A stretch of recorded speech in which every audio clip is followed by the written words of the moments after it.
September 19వ తారీఖున private medical కాలేజీలకి ఏదైతే ఆంధ్రప్రదేశ్ రాష్ట్రంలో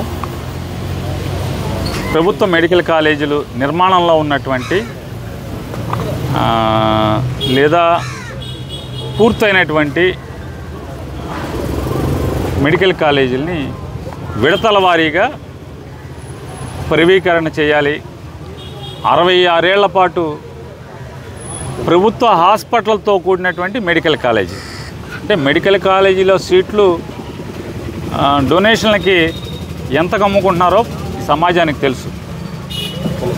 ఎంబీబీఎస్ సీటు ఎన్ని కోట్లకు అమ్ముతున్నారు, పీజీ సీట్లు ఎన్ని కోట్లకు అమ్ముతున్నారో ప్రతి ఒక్కరికి తెలిసిందే.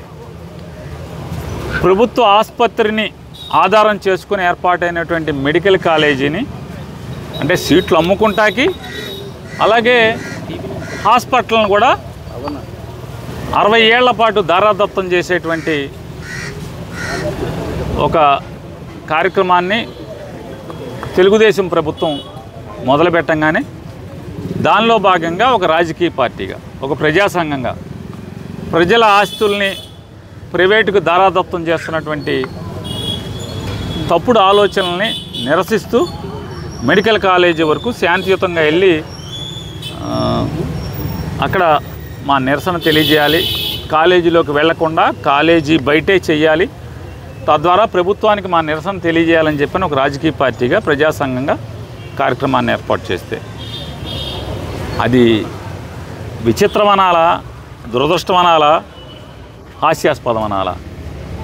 తెలుగుదేశం పార్టీ ప్రభుత్వంలోకి ఎక్కిన దగ్గర నుంచి 365 రోజులు సెక్షన్ 30 పోలీసు చట్టం అమల్లో ఉంటాం. రోజు 144 సెక్షన్, రాష్ట్రం అంతా కూడా 144 సెక్షన్, రోజు సెక్షన్ 30 పోలీస్ యాక్ట్ అమల్లో ఉంటాం. ఇది విచిత్రమా? లేదే ప్రజాస్వామ్యాన్ని అంటే ఇనుపు సంఖ్యలతో లేకపోతే ఈ చట్టాలతో అణిచివేద్దామనే, తద్వారా రాజ్యాధికారాన్ని సుస్థిరం చేసుకోవచ్చు అనేటువంటి తప్పుడు ఆలోచన మరి పాలకులకే తెలియాలి, ప్రజల ఆలోచనకే వదిలేస్తున్నాం. ఇలా ఉంటే మేము సెక్షన్ 30 అమల్లో ఉంది, మీకు పర్మిషన్ ఇవ్వలేదు, మీరు వెళ్ళబాకండి అంటే 365 రోజులు సెక్షన్ 30 అమల్లో ఉంటే ఎలా? అంటే ప్రజలెవరు గొంతెత్తకూడదా? నిరసన తెలియకూడదా? తప్పుని తప్పు. ఈ ప్రజాస్వామ్య దేశంలో ఒక ప్రభుత్వం ఒక రాజ్యం తప్పు చేస్తుంటే తప్పని కూడా గొంతెత్తే అధికారం లేదు. పోలీసు పర్మిషన్ ఇస్తేనే, ప్రభుత్వం పర్మిషన్ ఇస్తేనే వాళ్ళు చెప్పినట్టుగానే ధర్నా చేయాలి అంటే ఇది జరుగుద్దా? ఈ ప్రజాస్వామ్య దేశంలో అవుతుందా? నిరసన తెలియజేశాం, ఇంకా 100 మీటర్ల యువతలే పోలీసులు ఆపారు, ఆగిపోయాం. మా ఓపుకున్నంత మేర మా నిరసన తెలియజేశాం, అక్కడి నుంచి వచ్చాం. వచ్చిన రోజు రాత్రి ఎఫ్ఐఆర్ 42 మందికి అని కట్టారు. రాత్రి 12:30కి 400 మంది అని ప్రెస్ నోట్ పంపించారు పోలీసు వారు. దాంట్లో అక్కడి నుంచి నోటీసులు ఇవ్వడం స్టార్ట్ చేశారు. విడతల నోటీసులు ఇచ్చిన వాళ్ళందరూ కూడా దాదాపుగా వచ్చారు. పోలీస్ స్టేషన్కి వచ్చాం. వచ్చి ఎప్పుడో చెప్పాం. కొంతమందికి ఒకే చోట అందరినీ ఫోన్లు చేసి లిస్ట్ ఇస్తే అందరూ వచ్చి నోటీసులు తీసుకున్నారు. ఇంటింటికి ఎక్కడ వెళ్తారా పోలీసులు? ఇదే ఉద్యోగమా? 400 మందికి నోటీసు ఇవ్వడం అంటే పోలీసులకు ఇదే ఉద్యోగం అవుతుంది. ఇక లా అండ్ ఆర్డర్ చూడటం ఉండదు. మీరు ఎవరో లిస్ట్ ఇవ్వండి, అందరూ వచ్చేసి సంతకాలు పెడతారని చెప్పాం. అంటే సంతకాలు పెడుతున్నాం. దానిలో మా పట్టణాధ్యక్షుడు అయినటువంటి వైఎస్ఆర్ కాంగ్రెస్ పార్టీ మచిలీపట్నం పట్టణాధ్యక్షుడైన సుబ్బన్న నోటీస్ తీసుకుని ఇప్పటికి 4 సార్లు పోలీస్ స్టేషన్కి వచ్చాడు. ఆ కన్సర్న్ సబ్ ఇన్స్పెక్టర్ గారితో చర్చించాడు. ఏమండి ఎప్పుడు రమ్మంటారు, అందరం వస్తామని చెప్పని. ఆయన నేను చెప్తానని చెప్పి చెప్తున్నారు, కానీ ఇంతవరకు వారు చెప్పలేదు. చెప్పకపోగా ఇవాళ సడన్గా మా నోటీసు తీసుకుని కూడా చట్టాన్ని ధిక్కరించి మాకు వచ్చి కంప్లై చేయలేదు కాబట్టి అని చెప్పని పొద్దున్నే నిన్నటి నుంచి కవర్ చేస్తున్నారు. ఒకసారి మాట్లాడాలరా, ఒకసారి పర్సనల్గా మాట్లాడాలరా అని చెప్తున్నారు. కాదండి, మా మేనగోళ్ళ పెళ్ళి ఉంది, మా బావలేడు, తోబుట్టు ఒక్కతే, తండ్రి లేని పిల్ల, పెళ్లి చేయాలి, మేము మేనమావలు, ఇంకెవరు లేరని చెప్తున్నారు. అయినా సరే ఈ కేసు స్టేషన్కి సంబంధం లేనటువంటి ఒక సిఐ గారు రా రా ఒకసారి నీతో పర్సనల్గా మాట్లాడాలంటే, ఏంటి పర్సనల్గా మాట్లాడాలంటే ఏమన్నా మా పిల్లకి ఏమైనా సంబంధం చూస్తున్నాడా, లేకపోతే మా మేనగోళ్ళ పెళ్ళికి ఏమైనా సాయం చేస్తాడా, అసలు ఏంటి ఎందుకు అని వెళ్ళాడు ఈయన. వెళ్తే కూర్చోబెట్టి పై ఆఫీసర్ల దగ్గరికి వెళ్ళి కూర్చొని మాట్లాడుకుంటున్నారు. గంటలు అవుతున్నాయి. ఇంట్లో ఆడవాళ్ళు ఫోన్ చేస్తున్నారు, భార్య పిల్లలు. మా నాన్న పొద్దున్నే సీఏ గారు ఫోన్ చేస్తే వెళ్ళాడు, ఇంతవరకు రావట్లేదు, పెళ్లి పనులు ఏం చేయాలో అర్థం కావట్లేదు అవి అని చెప్పని స్టేషన్కి వచ్చాం. స్టేషన్కి వచ్చి ఏంటండి అంటే, మేము పలానా కేసులో మేము రమ్మంటే రాలేదు, 41 నోటీస్ ఇచ్చాం. ఇదేంటంటే రోజు స్టేషన్కే తిరుగుతున్నాడు కదా, రాపోతాం ఏంటి, మా అందరి తరఫున అతనే ఒకళ్ళు తప్పుచ్చుకుని మీ దగ్గరికి ఎప్పుడు రమ్మంటే అప్పుడు వస్తాం, మీకు ఏం కావాలి వచ్చి చెప్తారు కదా, ఎందుకు మీకు 400 మందితో స్టేట్మెంట్లు ఎప్పుడు రికార్డ్ చేసుకోవాలి, ఎప్పుడు అవుతాయి అన్న ఎందుకండి అని చెప్తున్నాం.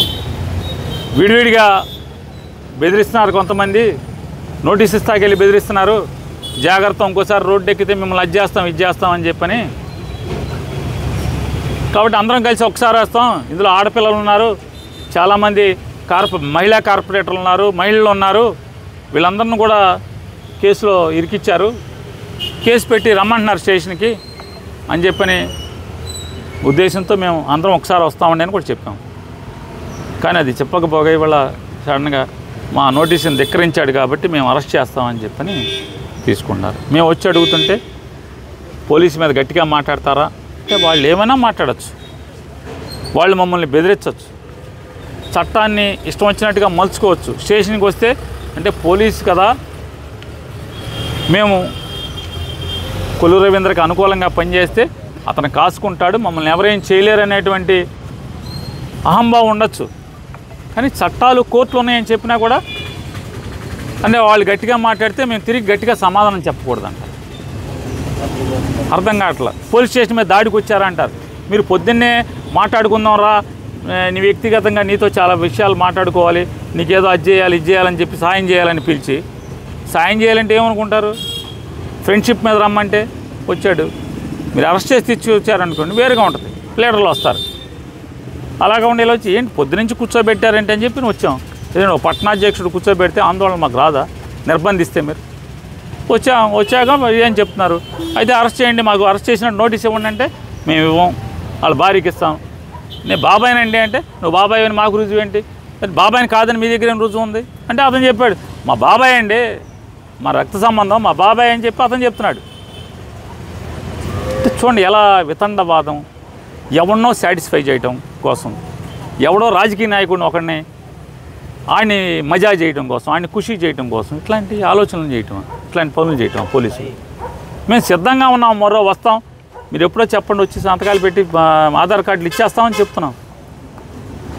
ఇవాళ శనివారం ఆదివారం చూసుకుని వాళ్ళు తీసుకొచ్చి ఏ టైంలో పెడతారో తెలీదు, మేము కోర్టుకు పెడతాం తెచ్చుకోండి అన్నాడు. తప్పకుండా కోర్టులు ఏం గుడ్డి కాదు కదా, కోర్టులు ఎన్నిసార్లు చెప్పినా, హైకోర్టులు కింద జిల్లా కోర్టులు ఎన్నిసార్లు చెప్పినా కూడా వీళ్ళకి అసలు కోర్టులు అంటే చాలా నీచంగా, అంటే చాలా చిన్న స్వభావం కనపడుతుంది వీళ్ళకి. కోర్టులు ఏం చేస్తాయి, మేము రిమాండ్కి పెడితే మా రిమాండ్ని రద్దు చేసే అధికారం కోర్టులకి ఎక్కడ ఉంటుంది, జడ్జిలు అంత ధైర్యం చేస్తారా అని మాట్లాడుతున్నారు. ఏం చెప్తాం. ఇవాళ మీకు గుర్తులేదా, సోషల్ మీడియాలో ఊరికే రాంబాబు సంబరాల రాంబాబు లాడ్జ్లో దొరికాడని ఒక పోస్ట్ పెడితే 3 ఏళ్ల క్రితం తీసుకొచ్చి పెట్టాము. పెడితే 10 రోజులు రిమాండ్లో ఉన్నాడు. తెలీదా పోలీస్ అంటే ఎట్టా ఉండతో? అంటే ఒక సోషల్ మీడియాలో 3 సంవత్సరాల క్రితం సంబరాల రాంబాబు లాడ్జ్లో దొరికాడు పోలీసులకి అని చెప్పని 3 ఏళ్ల క్రితం ఒక పోస్ట్ పెడితే ఆ పోస్టును ఆధారం చేసుకుని కేసు పెట్టి 10 రోజులు రిమాండ్లో పెట్టాం. పోలీసు ఎట్లా ఉంటుందో తెలీదా మీకు? అదొకటే కాదు, సిబిఐ ఎంక్వైరీ చేయమని చెప్పింది కోర్టులు, అది కూడా తెలుసుకోమని చెప్పాం. సిబిఐ ఎంక్వైరీ చేయమంది పోలీసుల్ని, సిబిఐ పోలీసుల మీద, అది కూడా తెలుసుకోండి. ఎంతోమందిని వదిలేయమని చెప్పింది, అది కూడా తెలుసుకోండి. మీకు అంత ధైర్యం ఉన్న జడ్జి ఉంటే వదిలించుకోండి, తెచ్చుకోండి, బెయిల్ తెచ్చుకోండి. తెచ్చుకుంటాం ఖచ్చితంగా. అంత ధైర్యం ఉన్న జడ్జిలే ఉంటారని మేము కూడా అనుకుంటాం, తెచ్చుకుంటాం.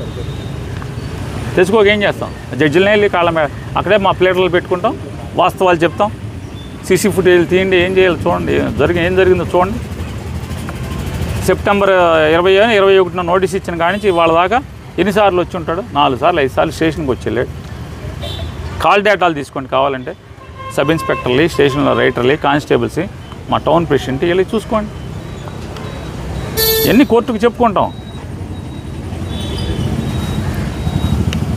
కాబట్టి ఈ మచిలీపట్నంలో కొల్లు రవీంద్ర మజా కోసం, కొల్లు రవీంద్రని ఖుషీగా ఉంచడం కోసం ఇక్కడ అధికారులు పనిచేయటం.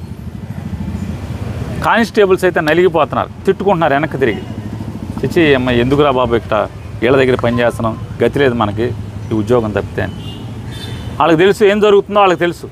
కానిస్టేబుల్స్ కొన్ని కానిస్టేబుల్స్ ఏమన్నా వాళ్ళు ఏమన్నా 10th క్లాసు లేకపోతే 7వ క్లాస్ కాదు కదా, ఒకళ్ళు పోస్ట్ గ్రాడ్యుయేషన్ చదువుకుని వచ్చారు. అందరూ సాఫ్ట్వేర్ ఇంజనీర్ అంటే కంప్యూటర్ సైన్స్ ఇంజనీరింగ్ చేసుకొచ్చిన వాళ్ళు ఉన్నారు కానిస్టేబుల్స్. ఏం చేస్తాం, దురదృష్టం ఉండిపోయారు. కానీ అంతరాత్మ చెబుద్ది కదా, అందరూ బాధపడుతున్నారు. ఏం చేస్తాం, ఇంత దుర్మార్గం నడుస్తుందని చెప్పని. ఖచ్చితంగా ఫైట్ చేయడానికి సిద్ధంగా ఉన్నాం. న్యాయస్థానంలో వీళ్ళ మీద పోరాటం చేస్తాం. ఈ తప్పుడు కేసుల మీద, తప్పుడు అరెస్టుల మీద న్యాయస్థానంలో న్యాయం దొరుకుతుందని సంపూర్ణంగా విశ్వాసం వ్యక్తం చేస్తున్నాం. మేము వస్తామయ్యా, ఇప్పటికీ చెప్తున్నాం, వస్తామయ్యా అంటే కొంతవరకు నోటీసు, ఈ ఆధార్ కార్డులు అసలు ముద్దాయి లిస్ట్ ఎంతో ఇమ్మంటే ఇవ్వట్లేదు. చూడండి ఎంత విచిత్రం. ముద్దాయి లిస్ట్ ఎంతో. ఇవాళ ఇంత తప్పుడుతనంగా అరెస్ట్ చేసిన ఇతను అరెస్ట్ చేస్తున్నారు కదా. ఒక ఆర్ఎంపీ డాక్టర్ని ఇంటికి వెళ్ళి పోలీసుల సమక్షంలో ఒక సబ్ ఇన్స్పెక్టరు 3 కానిస్టేబుల్స్ ఉండగా ఇల్లంతా ధ్వంసం చేసి అతన్ని చావబాది హత్యాయత్నం చేసి కాళ్ళు చేతులు ఇరగ్గొట్టి మోకాళ్ళ మీద నుంచోబెట్టి వీడియోలు రికార్డ్ చేస్తే ఇంతవరకు వాళ్ళ మీద నోటీస్ ఇవ్వాల. పోలీస్ స్టేషన్కి కనీసం పిలవను కూడా పిలవాల. అరెస్టు సంగతి దేవుడెరుకు, పోలీస్ స్టేషన్కి పిలవాల. ఎవరయ్యారంటే పాత కేసుల్లో ముద్దాయిలు.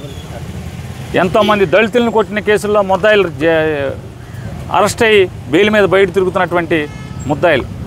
మరి ఇటువంటి రౌడీలని విచ్చలవిడిగా బతిమాలుతున్నాడు. ఒక చోట వీడియోలో బతిమాలుతున్నాడు, సార్ మీ ప్రభుత్వం సార్ అని. అదేం రౌడీ షీటరు. పలు కేసుల్లో, రౌడీజం కేసుల్లో, దాడుల కేసుల్లో, హత్యాయత్నాల కేసుల్లో ముద్దాయిలుగా ఉన్న వాళ్ళని వీళ్ళు బతిమాలుతున్నారు. తప్పండి, మీ ప్రభుత్వం అండి, మీ ప్రభుత్వం అండి, మీ ప్రభుత్వానికి చెడ్డ పేరు వస్తుందండి. చూడండి, ఇంతవరకు నోటీస్ ఇవ్వలేదు, పిలవలేదు, అరెస్ట్ చేయలేదు. ఇది పోలీస్ వ్యవస్థ బందర్లో ఎన్ని కాళ్ళ మీద నడుస్తుందో ప్రజల్ని నిర్ణయించమని ఆలోచించుకోమని విజ్ఞప్తి చేస్తాం. అందరూ నోటీస్ తీసుకున్నారు, అందరూ స్టేషన్కి వచ్చి ఆధారాలు ఎప్పుడు ఏమండి ఏదోటి మా గ్రూపులన్నీ హ్యాక్ చేశారు పోలీసులు, మా గ్రూపులన్నీ హ్యాక్ చేశారు. వాళ్ళే మా మెసేజ్లు చదివేస్తున్నారు, వాళ్ళే నువ్వు మెసేజ్ ఇది పెట్టావు కానీ అడుగుతున్నారు. ఎవడు వీడియోలోంచి ఏం పోస్ట్ చేశారో తెలియదు, ఇట్లా రకరకాలుగా చెప్తున్నారు. సుబ్బన్న ఏదో మీరు పోలీసులు బెదిరిస్తున్నారు, అందరం ఒకరోజు వెళ్దామని చెప్పి పెట్టాడంట. మీరు గబాలన పోలీసులు వస్తే దడబాకండి, వాళ్ళు ఇమ్మనంగానే ఎక్కడ పడితే అక్కడ సంతకాలు పెట్టబాకండి, అందరం కలిసి నోటీస్ తీసుకున్నాక ఒకరోజు స్టేషన్కి వెళ్దామని చెప్పాడంట. దానికి నేరం అంట. సరే నేరం ఏం నేరం? ఇళ్ల మీదకి వెళ్ళి సావ కొడితే హత్యాయత్నం చేస్తే ఇంతవరకు పిలిచింది లేదు, పిలిచిన పాపాన పోలా. ఒక దళితుడిని షాప్ అంతా ధ్వంసం చేస్తే ఇంతవరకు ఆ ముద్దాయిల్ని పిలవలేదు, కనీసం నోటీస్ ఇవ్వాల పోలీసుల సమక్షంలో జరిగితే.